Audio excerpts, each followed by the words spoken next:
Welcome to part 22 of Adobe Illustrator 0 to Hero Complete course, in which we will learn about artboards in Adobe Illustrator. There are many times when a designer needs to keep several pages together.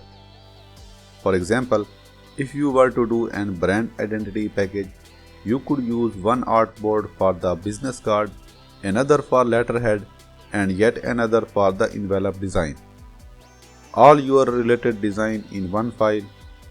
Illustrator has the flexibility to do this with ease.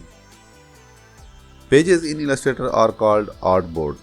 You can specify the number of these, and their arrangement on the pasteboard means background when you make a new document. In an open document, change the number and size of artboards by using the Artboard tool to drag and resize the artboards, as well as make new ones by dragging and delete existing ones.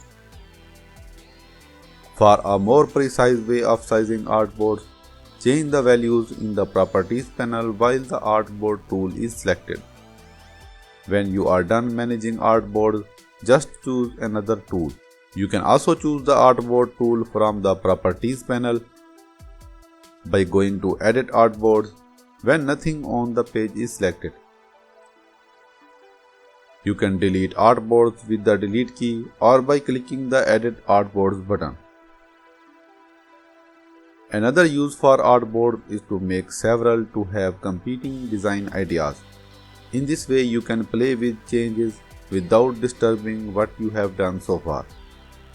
Just select everything on your page, go to the Artboard tool, then press Alt key or Option key and drag the page to duplicate it next to your original page. That's all in our part 22 of Adobe Illustrator 0 to Hero Complete course, and I hope you all have enjoyed it. Please subscribe if you want to master in Adobe Illustrator. By the way, if you have not seen our earlier videos, please take a look.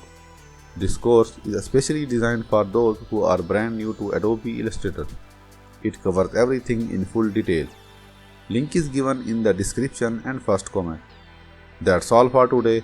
See you in part 23.